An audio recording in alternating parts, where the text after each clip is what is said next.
Mukunda jewellers మొట్టమొదటి factory outlet లో Kasaraperu festival ఫిబ్రవరి 7 నుంచి 15 వరకు, జూబ్లీస్ లో ఫిబ్రవరి 28న మరియు వైజాగ్ లో ఫిబ్రవరి 29న మన నూతన బ్రాంచెస్ ప్రారంభం.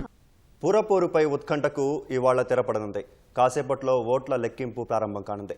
రాష్ట్ర వ్యాప్తంగా 116 మున్సిపాలిటీలు, 7 కార్పొరేషన్లలోని 2981 వార్డుల్లో పోటీ చేసిన 12944 మంది అభ్యర్థుల భవితవ్యం తేలనుంది. ఇప్పటికే 14 మంది అభ్యర్థులు ఎన్నిక లేకుండానే ఏకగ్రీవమయ్యారు. ఓట్ల లెక్కింపు కేంద్రాల వద్ద పోలీసులు పటిష్ట భద్రతా ఏర్పాట్లు చేశారు.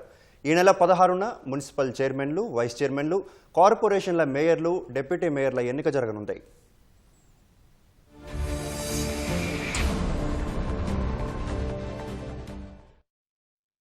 రాష్ట్ర వ్యాప్తంగా 116 మున్సిపాలిటీలు, 7 కార్పొరేషన్లలోని 2996 వార్డుల్లో ఎన్నికల కోసం ఎస్ఈసీ నోటిఫికేషన్ ఇచ్చింది.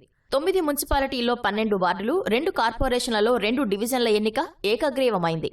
మక్తల్ మున్సిపాలిటీలోని 6వ వార్డులో బీజేపీ అభ్యర్థి ఆత్మహత్యతో ఎన్నిక వాయిదా పడింది. మున్సిపాలిటీల్లోని 2582 వార్డులు, కార్పొరేషన్లలోని 412 డివిజన్లలో బుధవారం పోలింగ్ జరిగింది. మొత్తంగా 73.01% పోలింగ్ నమోదైంది. మున్సిపాలిటీల్లో 75.88%, కార్పొరేషన్లలో 66.05% మంది ఓట్లు వేశారు. కౌంటింగ్ కేంద్రాల పరిసరాల్లో బిఎన్ఎస్ 163 సెక్షన్ అమల్లో ఉంటుంది.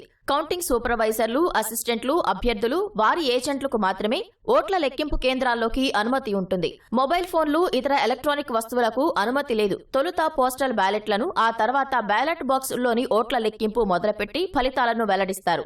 రౌండ్లు, టేబుల్ వారీగా అభ్యర్థులు నోటా, చెల్లని ఓట్ల వివరాలను ప్రకటిస్తారు. రాష్ట్ర వ్యాప్తంగా 12944 మంది అభ్యర్థులు ఓటర్ల తీర్పుపై నరాలు తెగే ఉత్కంఠతో ఉన్నారు. ఓట్ల లెక్కింపు ప్రక్రియను వెబ్కాస్టింగ్ ద్వారా ఎస్ఈసీ, డీజీపీ, జిల్లా కలెక్టర్ల కార్యాలయాల్లో ఉన్నతాధికారులు నిరంతరం పరిశీలిస్తారు.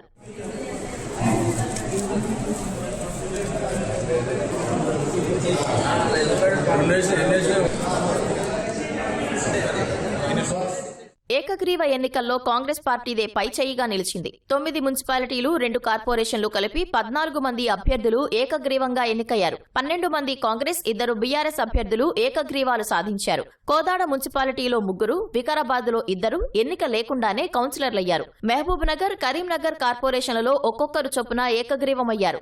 అలంపూర్, వికారాబాద్ మున్సిపాలిటీల్లో బీఆర్ఎస్ అభ్యర్థులు ఏకగ్రీవమయ్యారు. వికారాబాద్ 15వ వార్డులో ఎస్సీ జనరల్ స్థానంలో ఎన్నికైన బీఆర్ఎస్ అభ్యర్థి పి విజయలక్ష్మి వెంటనే కాంగ్రెస్ లో చేరారు.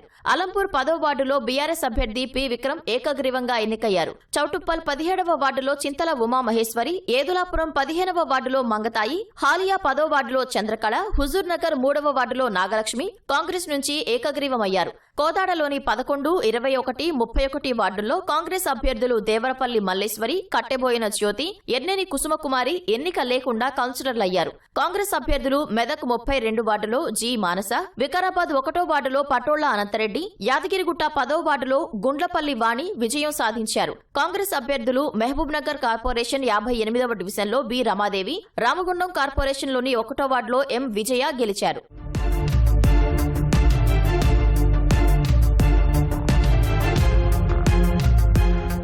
మున్సిపల్ చైర్పర్సన్లు, వైస్ చైర్పర్సన్లు, కార్పొరేషన్ల మేయర్లు, డిప్యూటీ మేయర్ల ఎన్నిక కోసం రేపు నోటిఫికేషన్ విడుదల కానుంది. గెలిచిన కౌన్సిలర్లు, కార్పొరేటర్లు ఈ నెల 16న ప్రమాణ స్వీకారం చేయనున్నారు. అదే రోజు మధ్యాహ్నం మున్సిపల్ చైర్పర్సన్లు, వైస్ చైర్పర్సన్లు, కార్పొరేషన్ మేయర్లు, డిప్యూటీ మేయర్ల ఎన్నిక జరగనుంది.